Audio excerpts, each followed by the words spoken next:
Hello, friends. Welcome back to Out of Patience. In the world of science, where logic is sacred and chaos is in charge, things fall apart for reasons no one writes down.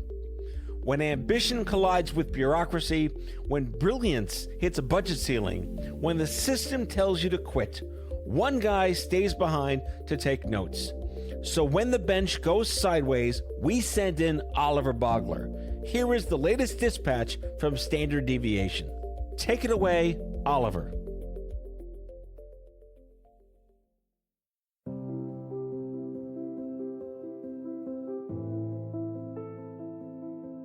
How do you learn to do anything? Trying, getting feedback, and trying again. It's no different for science, and the quality of the feedback is critical. Scientists get their feedback from lots of places, but one of the most important is peer review.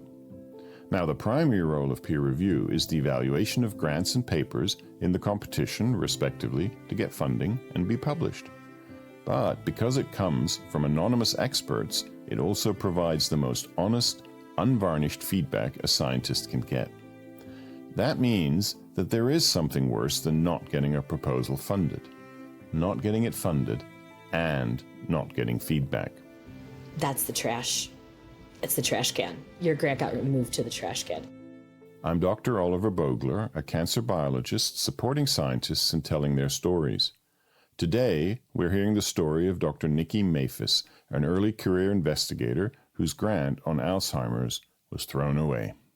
March 4th or 5th was the day it was supposed to be discussed, and I kept checking my email so I could see what they thought of my grant, if it was going to be funded. When the email finally came, it was confusing. At first, Nikki thought her grant had just been assigned to another panel of experts. And I was like, what does that mean? And I started Googling these numbers and these letters. I'd never seen anything like it before. But it didn't make any sense. So she reached out to the scientific review officer at NIH, who was in charge of her grant. And I was in my car when this happened, crying, because she told me, I'm so sorry, that scientific review group number that they listed, it's a holding pan. And I said, what do you mean by holding pan? And she says, it's the trash. I'm sorry. And I'm like, excuse me? To add insult to injury, Nikki soon found out that she would also not be allowed to learn anything from the process. And it got so much worse. It wasn't just that it was thrown away. It was just, I'm not going to get any comments or feedback.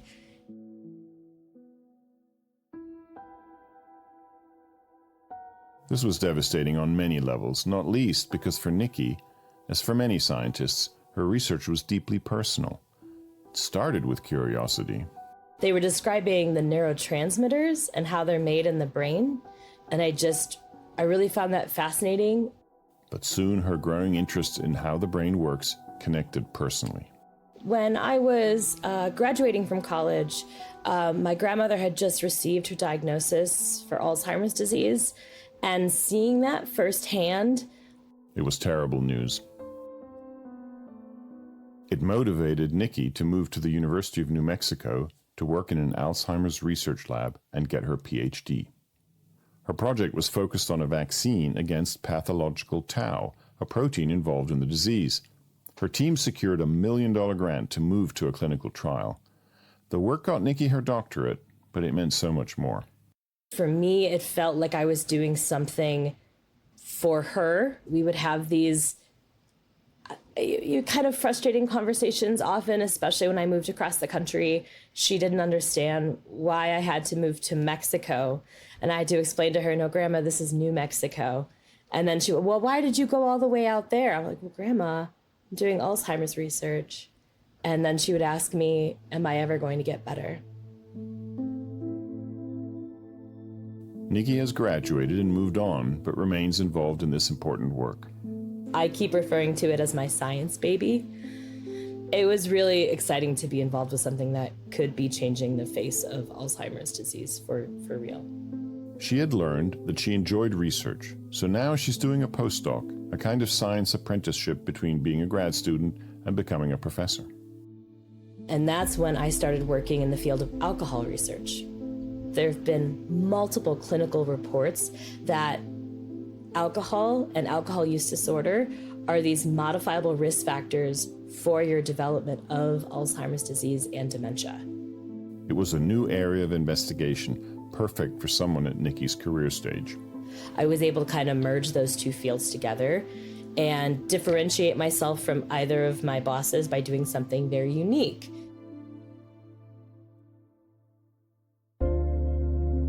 As her research was thriving, Nikki was also exploring career paths.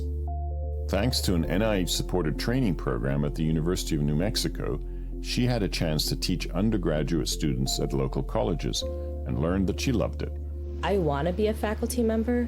I want to be someone that I can mentor other scientists that are kind of in my same situation where, we came from very meager beginnings and really want to do something that is changing to the world. So she began planning her path to academia and soon realized that a grant of her own would be essential.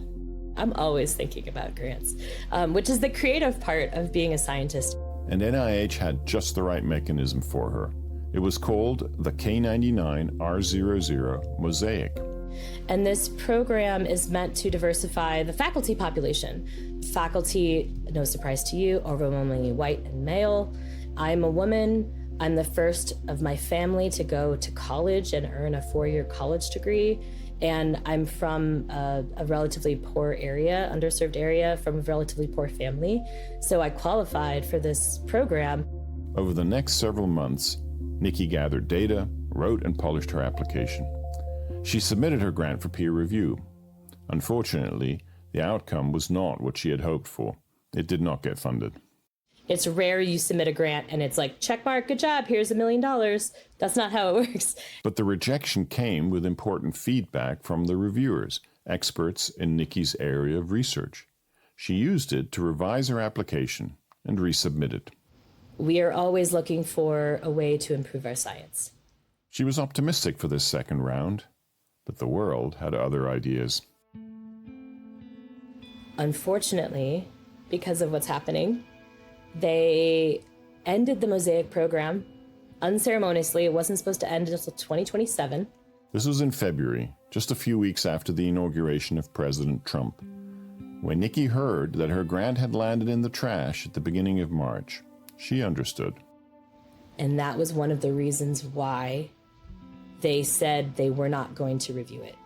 And so, insult to injury, 3 people read my revised grant. I had done all of the work to make it better. I have never seen their comments, and I will never see their comments for my grant. I will not know if they liked it, if it was going to be funded, what my score would have been. It's hard to overstate the impact this will have on Nikki's future. I should be right now establishing my lab and getting reagents and ordering supplies, and I'm kind of in this limbo, waiting to see what happens. It's likely career ending. This wasn't an isolated incident. MOSAIC and many similar programs were deleted. They were all designed to diversify the community of scientists, to strengthen science by bringing in many different viewpoints. Undaunted, that very same week, Nikki presented a lecture on the 5 senses at an event for 300 middle school girls in Albuquerque. They wanted to have somebody talk about science and get some of these kiddos interested in science. It was a way for me to kind of dissociate a little bit from the sadness that I was feeling over the NIH and my career and what's happening, to try to instill in these young women that there is a place for them in science and that they can be scientists, even if nobody in the family has ever been a scientist before, even if nobody in the family has ever gone to college before, even if nobody in their family has ever graduated from high school before. She is very aware of what is happening around us, and yet is not giving up on her grant. I tried again because the 3rd time is the charm. I took out the words that are not allowed to be spoken anymore. It made my career background a lot shorter. I can tell you that much. She had to deny her past, and while Nikki retains her optimism, she also has a clear view of what is happening. This whole war on science, this whole war on NIH is we're going to feel the impacts for years and for generations. There are scientists right now that are leaving science en masse because there's no role for them. They can't find a job.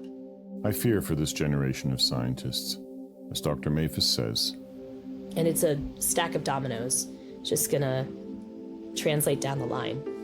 This is Oliver Bogler with Standard Deviation on the Out of Patience podcast network. A special thanks to Dan Bogler.